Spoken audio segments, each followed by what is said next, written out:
voy a hablar sobre adherencia. Es un tema que requiere atención urgente y que, por lo tanto, agradezco doblemente y enhorabuena a Servie por montar este fin de semana. Y voy a empezar hablando del contexto, ¿no? O sea, ¿en qué contexto de salud cardiovascular global nos movemos y qué está haciendo la adherencia para que no seamos capaces de mejorar la salud en prevención primaria, en prevención secundaria, con los tratamientos tan eficaces que tenemos además, ¿no? Esto, como bien comentaba también François en la introducción, el COVID ha sacado las vergüenzas de todos los sistemas, pero desde luego esto venía de atrás, ¿no? Desde luego en el 2011 hubo ya un cambio realmente de paradigma en el que la enfermedad cardiovascular pasó a ser por primera vez en la historia de la humanidad la primera causa de muerte por encima de las enfermedades transmisibles, ¿no? Incluyendo las crónicas no transmisibles y a la cabeza, sin duda, la enfermedad aterosclerótica cardiovascular. Las guías las conocemos bien en prevención primaria y en prevención secundaria. Este ejemplo ha incluido guías en prevención secundaria.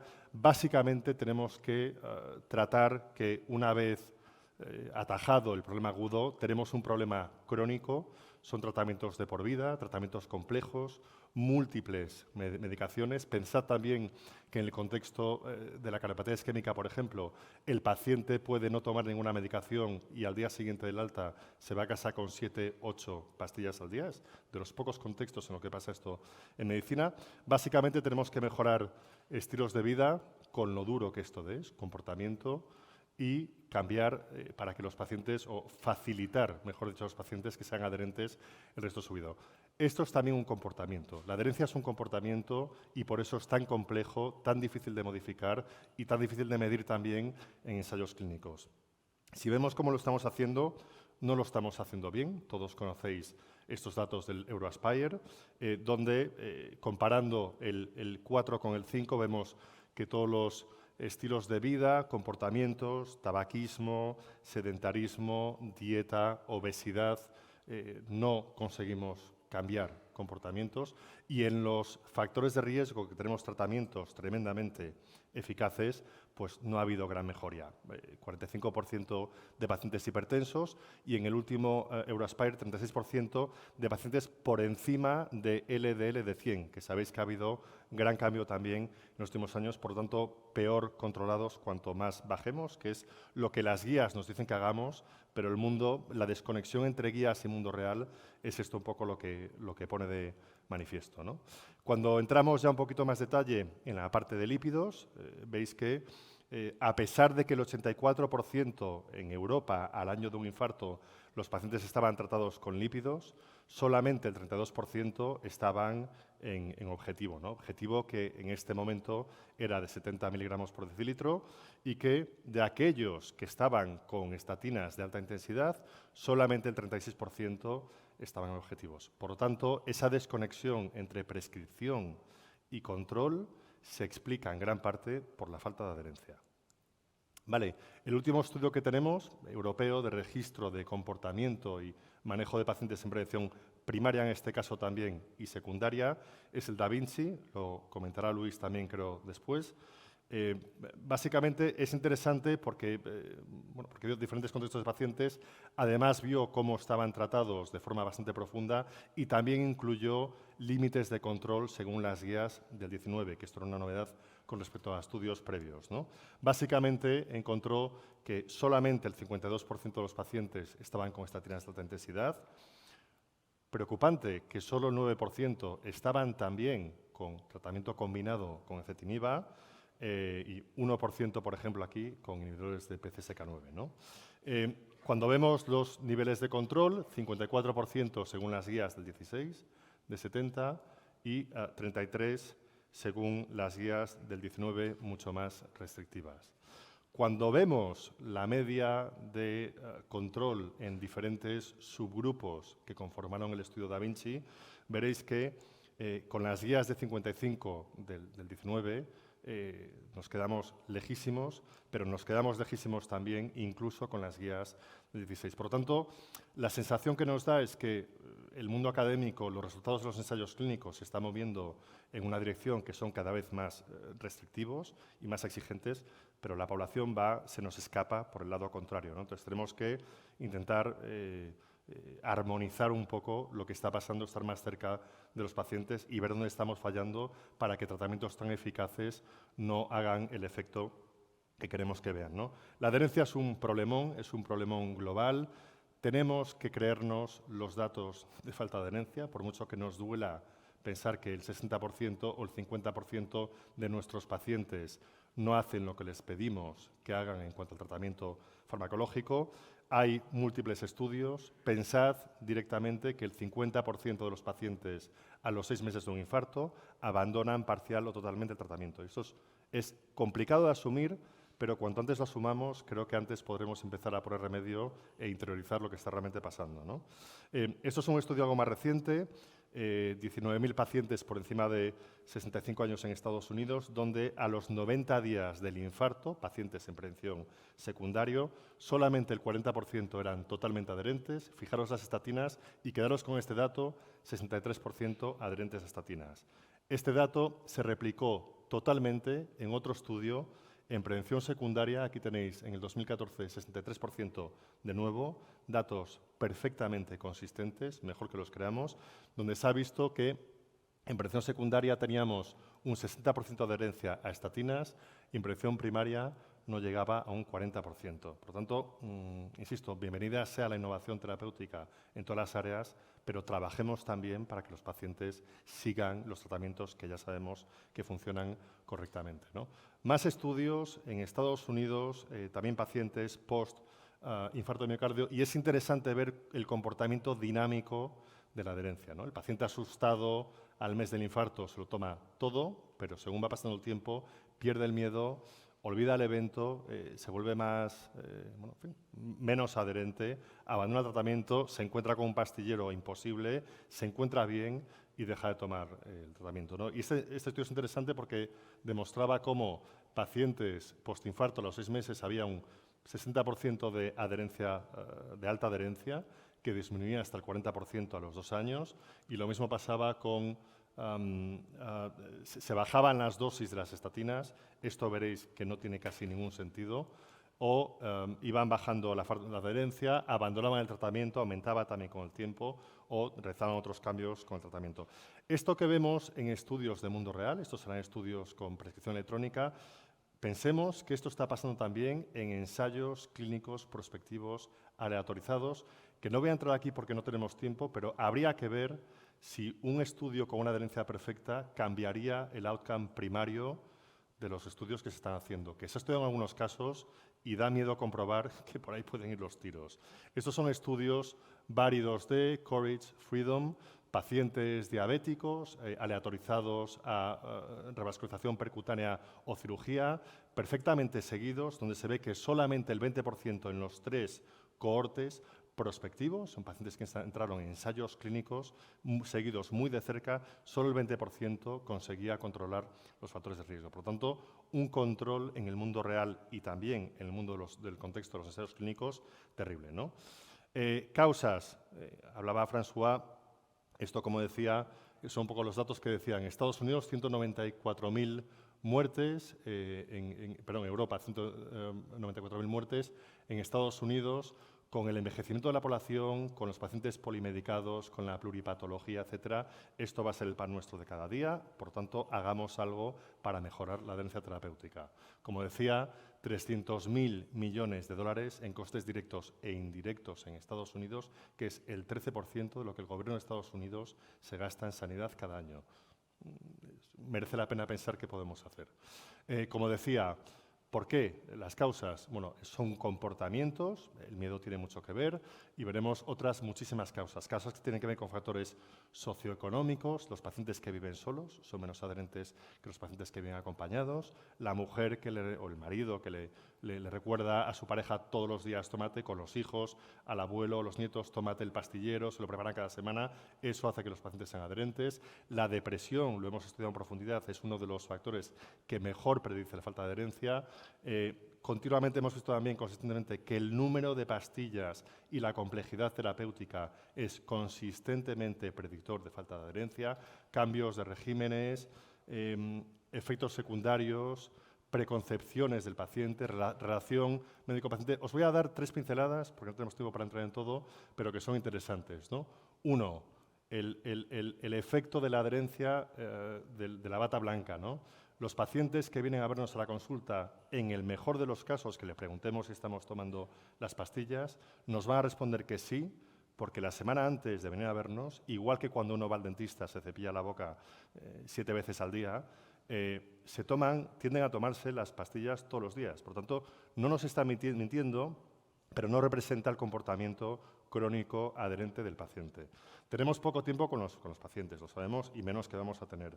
Y esto es un estudio que yo pongo siempre, donde pensemos en el tiempo que pasamos explicando a los pacientes la indicación, efectos secundarios, posología, para qué valen los tratamientos que le estamos dando a los pacientes que vemos en consulta, ¿no? Pues esto se midió en Estados Unidos, se grabaron las consultas y analizaron cuánto pasaban los médicos, atención primaria, nefrólogos, cardiólogos, de familia, explicando para qué valía cada nueva prescripción. La media, 49 segundos. Por tanto, no nos sorprendamos si los pacientes que están en un estado casi de pánico en la consulta no entienden para qué están tomando los medicamentos que están tomando, ¿no? Como digo, consistentemente el número de pastillas dificulta la adherencia. Por tanto, todo lo que podamos trabajar, como se ha hecho en hipertensión arterial, donde combinaciones de dosis fijas se han propuesto como primera línea precisamente para facilitar la adherencia, en el mundo de lípidos vamos a tender hacia ahí. Y me parece que llegamos tarde si no hemos propuesto también, y voy a ser datos ahora de estudios, que sugieren que deberíamos de ir a la combinación de tratamientos antihipertensivos en dosis fijas desde el primer momento que el paciente viene con un evento. Como veis, a partir de 4 pastillas baja la adherencia al 50%, que es el 100% de pacientes en prevención secundaria, y la mayoría que vemos en prevención primaria a partir de cierta edad. Por tanto, tenemos un grave problema y una gran oportunidad para mejorar a los pacientes la adherencia en este aspecto. Un tema, bueno, la influencia de los medios de comunicación, ¿no? O sea, las estatinas han sido las grandes enemigas por algún motivo de casi todos los medios, y esto se ha estudiado, esto es un estudio tremendamente interesante, danés, donde se siguieron a 634.000 individuos que empezaban tratamiento con estatinas y vieron cómo el impacto o la aparición de noticias negativas afectaba a la adherencia, ¿no? Y vieron que efectivamente cuando aparecían noticias negativas, los pacientes abandonaban el tratamiento. Eso está muy bien si no fuera porque además midieron el impacto que tenía el abandono del tratamiento y vieron que aquellos pacientes que abandonaban en respuesta a la aparición de noticias negativas sobre estatinas tenían un 26% de incremento de riesgo relativo de presentar infarto de miocardio y un 18% de muerte cardiovascular. Por tanto, esto también es un mensaje para los medios de comunicación, seamos un poquito responsables cómo analizamos los datos y cómo los presentamos al público general, porque esto ya vemos que tiene un impacto importante, ¿no? Consecuencias. Estudio interesante, prevención primaria, riesgo de ictus mortal en pacientes, como digo, en prevención primaria, retrospectivo, y midieron los que eran adherentes a estatinas y antihipertensivos, no adherentes a ninguna de las dos o combinaciones de las dos, ¿no? Y midieron que si el grupo referencia era los totalmente adherentes, los no adherentes a estatina, pero adherentes a antihipertensivos, tenían un 80% de riesgo de aumentar el riesgo de ictus mortal, los adherentes a estatinas y no adherentes a antihipertensivos un 30%, y los que no adherentes a los dos en 4 años tenían 7 veces más de riesgo de presentar mortalidad por ictus. Por tanto, tema serio. Y este, para mí, es de los estudios más importantes, últimos 2 años, ¿no? Estudio de Sweetheart, de la Cohorte Nacional Sueca, donde midieron a 40.000 pacientes infartados y les midieron el colesterol el día del infarto, al día siguiente, y entre 6 y 10 semanas. Y vieron que los pacientes que presentaban una mayor disminución del colesterol temprana predecía la mortalidad a 9 años. Por tanto, no solo hay que bajar mucho, sino hay que bajar muy rápido, ¿vale? O sea, bajar rápidamente los niveles de colesterol en el momento agudo o posagudo, 6 a 10 semanas, predice presencia de eventos cardiovasculares mayores en población en prevención secundaria. Por tanto, tenemos aquí una ventana de oportunidad brutal para mejorar el comportamiento clínico de nuestros pacientes a largo plazo, ¿vale? Muy importante. Este estudio, bueno, esto se demostró en MACE, pero se demostró también en mortalidad por todas las causas, en infarto de miocardio, entre 20-30%, cuando se comparaba los pacientes que menos había bajado en 6 semanas contra los que más había bajado, y se demostró en todos los tipos de subgrupos, en mortalidad por todas las causas, también en ictus isquémico, también en hospitalización por insuficiencia cardíaca y también en revascularización. Por tanto, insisto, tenemos una ventana de oportunidad importante donde debemos tratar a los pacientes de forma mucho más intensa para conseguir esa reducción de forma mucho más rápida.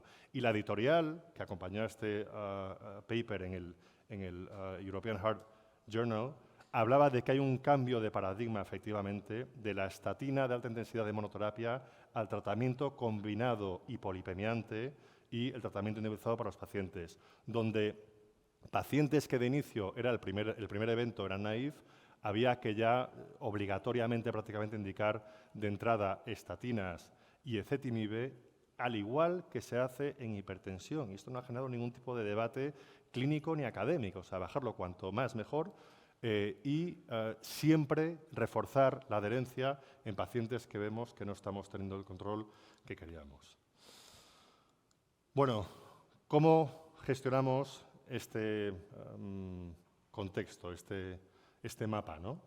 Claro, idealmente el Chronic Care Model, ¿no? Donde todos tenemos recursos ilimitados, hay 40 personas que siguen al paciente, se hace un llamado, hay sinergias, viene la atención primaria perfectamente conectado con especialidades, hospitales, trabajadores sanitarios que hagan con el... Bueno, la vida, este sistema, este modelo es conceptualmente muy atractivo, pero probablemente muy difícil de implementar. Pero deberíamos de mejorar, estoy totalmente de acuerdo, en mejorar también el tratamiento del paciente de alto riesgo, tener una comunicación ambulatoria, domiciliaria, mucho más dura con ellos, ¿no? Claramente es un tema multifactorial y es bien difícil tratarlo y necesitamos involucrarnos todos. Enfermería, farmacéuticos, farmacólogos, médicos, tenemos apps, para recordar, ahora salen 200 apps todos los años, y simplificación del tratamiento, simplificación del régimen, que es lo que creo que tenemos más a nuestra mano y a nuestra disposición en este momento para poder hacerlo. La parte de la inercia terapéutica, aquí somos todos médicos, esto es responsabilidad únicamente nuestra, ¿no? La inercia terapéutica es el reconocer un problema, pero fracasar en la actuación para resolverlo. Muchos estamos viendo pacientes en consulta con cifras de hipertensión, con cifras de colesterol que no están muy lejos de estar controladas y no subimos, no asociamos por motivos varios, ¿no? Y aquí también la combinación siempre es mucho más eficaz que el escalar la dosis. Vale, por lo tanto, insisto, esto sí que es responsabilidad del médico. Y acabo ya con 2 papers o 2 conceptos que creo que son seminales en cuanto a que abren líneas de investigación que probablemente cambien la forma en la que vemos el riesgo asociado al colesterol, a los lípidos, a día de hoy, en no muchos años. Uno es el estudio Cardia, estudio importantísimo y que estadísticamente hicieron un análisis elegantísimo, donde siguieron a pacientes entre 18 y 30 años un máximo de 22 años y ahí midieron cómo estaban de expuestos a los niveles de colesterol. Esto es un poco la ventana de la exposición o la ventana de la observación. Y a partir de los 40 años, fue un número aleatorio vamos, que lo lo pusieron los investigadores, vieron quién desarrollaba un evento cardiovascular. Fue un poco la ventana de predicción. Ver que la mediana de seguimiento fueron 16 años a partir de los 40 años y básicamente querían ver si el grado de exposición afectaba al riesgo posterior, pero que también querían ver, que eso es interesante, si al mismo grado de exposición en diferentes etapas de la vida confería un riesgo diferente, ¿no? Y lo que vieron fue, para mí, muy importante y cambia también la forma en la que tenemos que empezar a ver a pacientes más jóvenes. Primero vieron que efectivamente cuanto mayor exposición, cuanto mayor tiempo bajo la curva, mayor tiempo expuestos al colesterol, había mayor riesgo de presentar eventos, pero vieron también que, diferenciando por grupos según el perfil de la curva, aquellos pacientes que tenían exposiciones en edades más tempranas tenían mucho más riesgo, o mucho más, riesgo significativamente mayor de presentar un evento cardiovascular que aquellos pacientes que estaban expuestos en edades más tardías de su vida. Tiene sentido, es lo que todos echamos de menos en las guías, en las escalas de riesgo, ¿no? El tiempo de exposición a los factores de riesgo. Por lo tanto, esto nos dice y nos empieza a llamar a la puerta ya que tenemos que empezar a tratar a personas mucho más jóvenes y controlar sus niveles de colesterol. Esto es una pieza de evidencia y acabo ya con la última. Esto es el estudio que dirige Valentín Fuster en el CENIC, junto con el Santander. Llevamos ya 10 años de proyecto, se hace con trabajadores de entre 40 y 55 años que están aquí en Madrid, en el Santander, y se ha hecho todo un estudio, un despliegue de medios, de estudiar múltiples territorios arteriales con múltiples innovaciones, de medir la presencia de enfermedad subclínica. Estos son voluntarios sanos y han hecho un score, que lo veremos ahora, donde se vio ya que a partir de los 40 años la mayoría de los varones y la mitad de las mujeres tenían ya algún territorio, si no varios territorios, afectados con presencia de placas de aterosclerosis medidos por eco tridimensional, eco bidimensional, en carótidas, femorales, aorta, etcétera, coronarias, etcétera. Hicieron un score para cuantificar el grado de afectación de un único territorio, algunos territorios o varios territorios, ¿no? Y vieron, bueno, una cosa que ya sabemos, que las guías de los scores de riesgo no identifican adecuadamente a pacientes de bajo riesgo. Aquí ya veis que el 60% tenía afectado algún territorio vascular y la mayoría varios. Por tanto, cuidado con los scores de riesgo.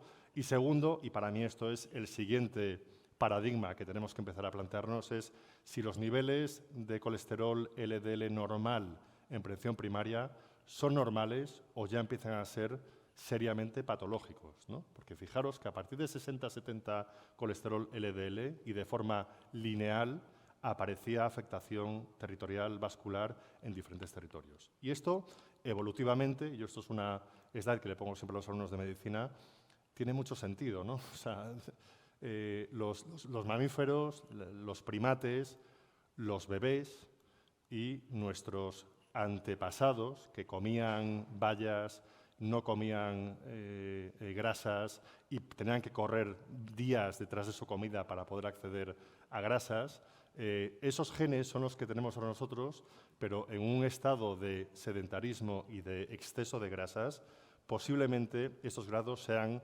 tóxicos, patológicos para las arterias. Por tanto, creo que vienen dos corrientes con una evidencia muy importante que tenemos, primero, que tratar mucho, go low, pero go low, go fast, o sea, mucho, muy pronto, y aquí la combinación es clave.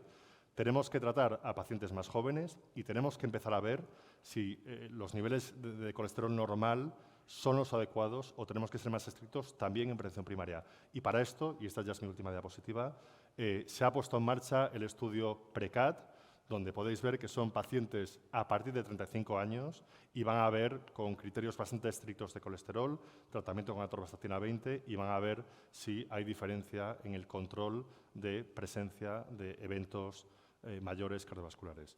Creo que eso es todo. Acabo con esta ya célebre y famosa cita de un informe de la OMS muy antiguo ya, del 2003, donde ya advertía bienvenida la innovación, como decía, pero que sobre todo el máximo impacto en salud pública que vamos a tener seguramente sea mejorar estrategias que impacten realmente en la adherencia de nuestros pacientes. Muchísimas gracias.